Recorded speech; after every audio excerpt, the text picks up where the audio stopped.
Now, please, let me advise you. As a young man, as a young woman, grow large in your spirit.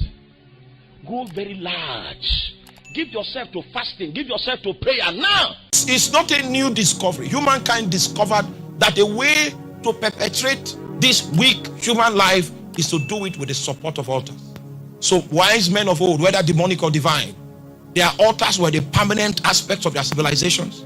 And where they stayed was not as important as the altar life that they practiced. So the altar life was permanent. It was built up. But their tents could change. Their locations could change. But their life of the altar was permanent. First question I need to ask you quickly. You have an altar. If you don't have an altar, you are naked. You think the certificate you got from the University of Ghana has the power to challenge the forces that are rooted in your family? It means you have not traveled far. You've been in Tema for too long. Take a trip to Ho. Take a trip. Travel out. And you will find some men. They have not seen the four walls of the university. They provide solutions to politicians. They provide solutions to people that have lost their way.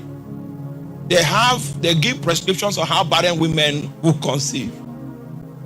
People move to them. They don't move to people. Because they are men of the altars. They are permanent.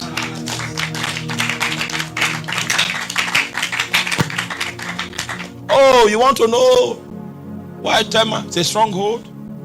Every location. Let me give you some. This information for intercessors. Every location where you find a water body pass, it has very strong demonic potential. Just in case you are not aware.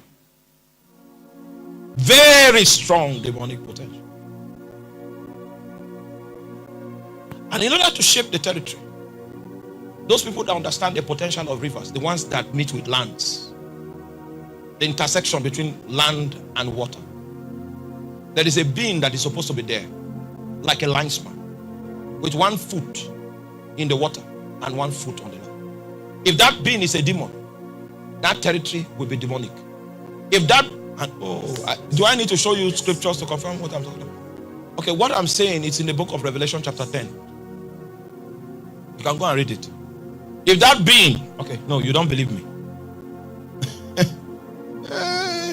You know how I know this?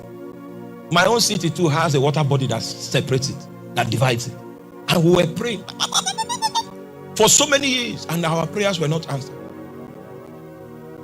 Then one of the classified, the seals were broken, so that we could see the warfare of riverine areas. It's different from the ones you will do in Greater Accra.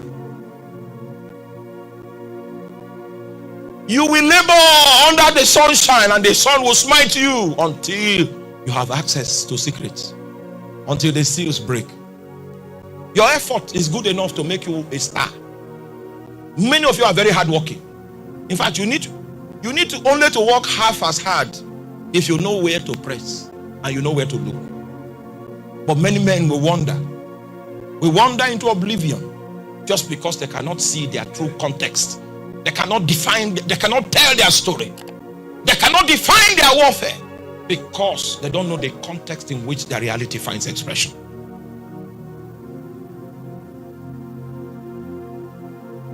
Just like I said, I know you don't believe me, so let me show you the scripture.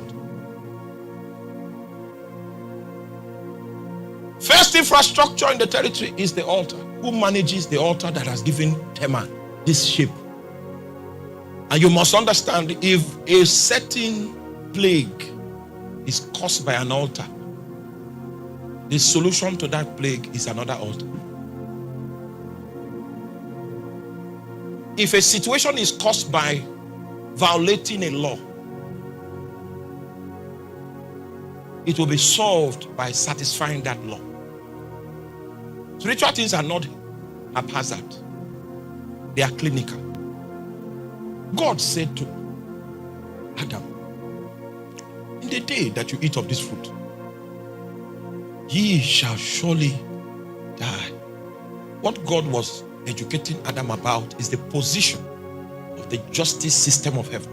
the judgment that will be allocated to you if you eat of this fruit is that you will now know something that is not in your ecosystem, and that thing that you will know is called death. Death is not my creation. Death will come because of your rebellion against me. Death is not the cessation of life. Death is the separation from God. Once you eat of that fruit, you'll be separated from me. A new operating system will come into your realm. And the death that God spoke about, if you read it from Hebrew, it says, in dying, ye shall surely die.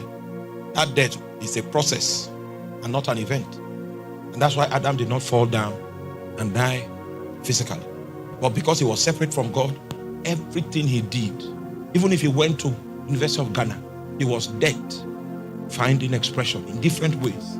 Intellectual death, marital death, all kinds of death, in different fashions, in different shades. He was going to be forced to live a life apart from God, and anything within that crucible are unfolding measures of death. You understand that? Now, please, let me advise you. As a young man, as a young woman, grow large in your spirit. Grow very large. Give yourself to fasting. Give yourself to prayer now.